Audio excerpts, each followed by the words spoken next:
નમસ્કાર, આધ્યાત્મિક મહાશક્તિમાં હું મોનાલી સોની આપ સૌનું સ્વાગત કરું છું। આજે આપણે વાત કરીશું પ્રકૃતિના એ સુંદર સ્વરૂપની એટલે કે વૃક્ષ વિશે। આપણા જીવનમાં પ્રકૃતિનું ખૂબ જ મહત્વ રહેલું છે। તેમાં પણ જ્યારે જ્યોતિષશાસ્ત્રની દ્રષ્ટિએ આપણે વૃક્ષોના મહત્વને સમજીએ તો આપણને ખ્યાલ આવે કે વૃક્ષો આપણા જીવનમાં કેટલા બધા મદદરૂપ થઈ શકે છે અને સાથે સાથે વૃક્ષોની માવજત તેનું રોપણ કરવાથી પણ આપણા ગ્રહોની તકલીફો દૂર થાય છે। માટે વૃક્ષોનું મહત્વ પણ આપણા જીવનમાં ખૂબ જ વધી જાય છે। ધાર્મિક માન્યતા અનુસાર પણ જો વ્યક્તિ કોઈ પણ રીતે વૃક્ષોનું રોપણ કરે છે, વૃક્ષોની વાવણી કરે છે, તેની માવજત કરે છે તો પણ વ્યક્તિના જીવનમાં જે સંતાન સંબંધિત સમસ્યા છે કે તેના પૂર્વ ગ્રહો, જે પૂર્વ જન્મના જે તેના પાપો છે તેને સંબંધિત કોઈ સમસ્યા તેને આ જીવનમાં થતી હોય તો વૃક્ષોની સેવા માવજત કરવાથી પણ વ્યક્તિના તે કષ્ટો દૂર થાય છે। સાક્ષાત ભગવાન શ્રી કૃષ્ણએ ભાગવત ગીતામાં કહ્યું છે કે હે પાર્થ, વૃક્ષોમાં હું પીપળો છું, એટલે કે પીપળો જે છે તેના દરેક કણ કણમાં દેવનો વાસ થાય છે।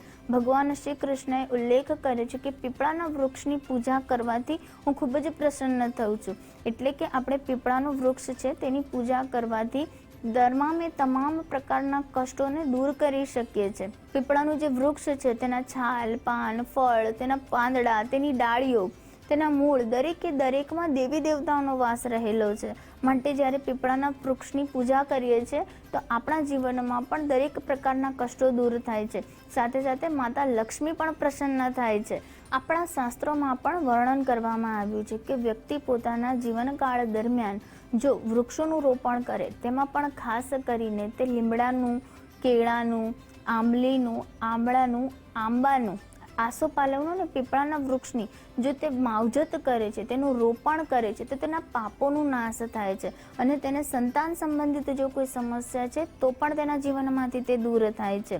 તુલસીનો જે છોડ છે તમે તમારા આંગણામાં તેને વાવો છો, તેનું રોપણ કરો છો, નિયમિત સાંજે તમે ત્યાં ઘીનો દીવો પ્રજ્વલિત કરો છો, માતા લક્ષ્મીજી અને ભગવાન વિષ્ણુજીની તમે ઉપાસના કરો છો, તેમનું નામ સ્મરણ કરો છો તો સ્થાયી તમારા ઘરમાં લક્ષ્મી નિવાસ કરે છે, ભગવાન વિષ્ણુના આશીર્વાદ તમને પ્રાપ્ત થાય છે।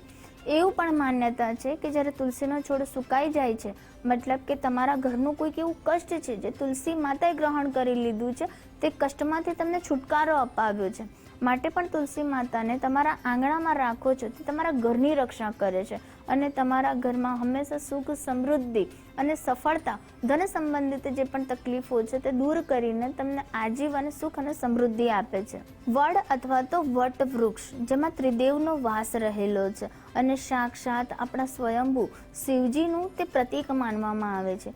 એવું કહેવામાં આવે છે કે તમે માત્ર વડલાના વૃક્ષના જો દર્શન પણ કરી લો છો તો તમે સ્વયંભૂ શિવજીના દર્શન કર્યા હોય તેટલું ફળ તમને પ્રાપ્ત થાય છે અને તમારા જીવનમાં જો કોઈ પણ પ્રકારનો કષ્ટ છે તો તમે વડના વૃક્ષની જો પૂજા કરો છો તો પણ તમારા તે કષ્ટ દૂર થાય છે અને તમને મોક્ષની પ્રાપ્તિ થાય છે। કેળના ઝાડને પણ આપણા ધર્મશાસ્ત્રોમાં ખૂબ જ પૂજનીય માનવામાં આવે છે, કારણ કે કેળના ઝાડમાં ભગવાન વિષ્ણુ વાસ કરે છે અને કેળના ઝાડની પૂજા કરવાથી માતા લક્ષ્મીજી પણ પ્રસન્ન થાય છે। કેળાના વૃક્ષનું જો તમે રોપણ કરો છો તો ભગવાન વિષ્ણુ સાક્ષાત તમને આશીર્વાદ આપે છે અને તમારા તમામ પ્રકારના કષ્ટો દૂર કરે છે।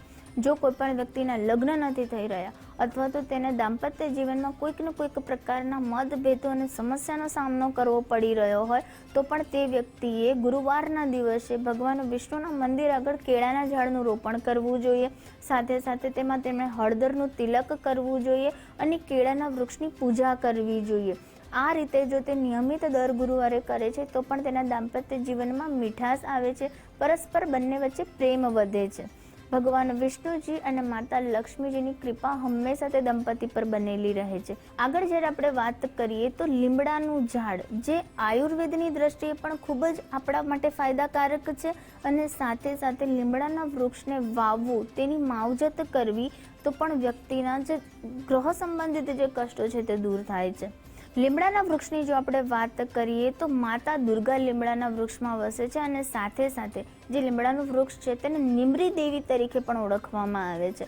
લીમડાના વૃક્ષની જો તમે માવજત કરો છો, તેનું રોપણ કરો છો તો તમારા જીવનમાં કોઈ પણ પ્રકારની નેગેટિવિટી છે, કોઈ પણ પ્રકારના તમારા ગ્રહો જે અશુભ ફળ આપી રહ્યા છે, ખાસ કરીને તમારા જીવનમાં રાહુને સંબંધિત જો કોઈ તકલીફ છે તો દૂર થાય છે. આરોગ્યની દ્રષ્ટિએ પણ લીમડાનું વૃક્ષ ખૂબ જ રીતે ઉપયોગી સાબિત થાય છે. તેના પાન, તેનું છાલ, તેની ડાળીઓ, તેના ફળ કોઈક ને કોઈક રૂપે વ્યક્તિને આરોગ્ય સંબંધિત જો કોઈ સમસ્યા છે તો તેનું સેવન કરવાથી તેમાં ઝડપથી લાભ આપે છે. હવે વાસ્તુશાસ્ત્ર પ્રમાણે પણ જો આપણે જોઈએ તો વાસ્તુશાસ્ત્ર પ્રમાણે પણ કેટલાક પ્રકારના વૃક્ષ જો તમે તમારા ઘરમાં તેને ઉગાડો છો, તેની માવજત કરો છો તો પણ તમને વાસ્તુ સંબંધિત જો કોઈ સમસ્યા છે તો પણ તે દૂર થાય છે.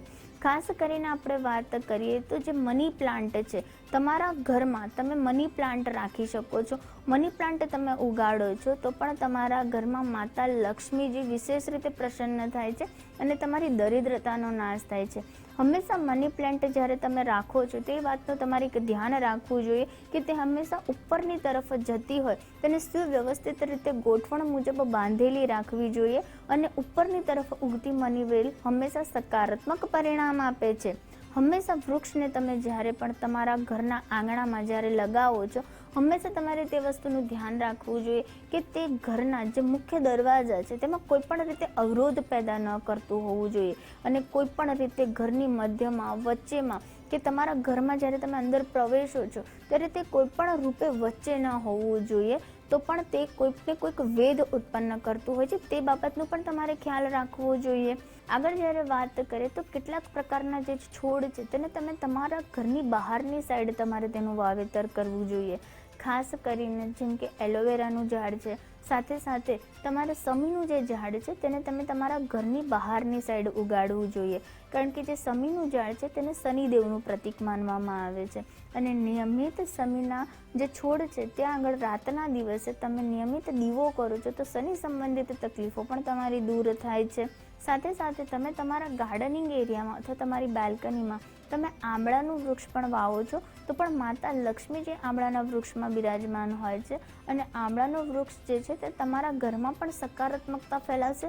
સાથે સાથે આયુર્વેદની દ્રષ્ટિએ પણ આંબળાનું વૃક્ષ ખૂબ જ સારું માનવામાં આવે છે. કોઈ પણ રીતે પશુ છે, પ્રાણી છે કે મનુષ્ય છે, તેમના માટે અન્ન એક ખૂબ જ ઉપયોગી અને ખૂબ જ મહત્વનું છે અને જો વૃક્ષોનું રોપણ કરીએ છીએ તો તે લોકોને અન્નની પ્રાપ્તિ થઈ શકે છે, વાતાવરણમાં પણ સિદ્ધિ થાય છે અને વ્યક્તિના ભોજનની પણ વ્યવસ્થા થાય છે.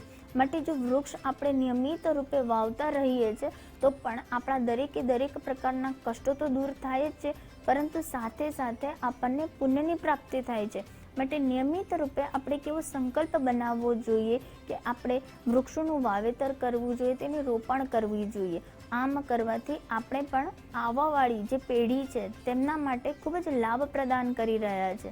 માટે તમે પણ નિયમિત રૂપે વૃક્ષોનું રોપણ કરશો, વાવેતર કરશો. તે સાથે હું રજા લઉં છું. નમસ્કાર.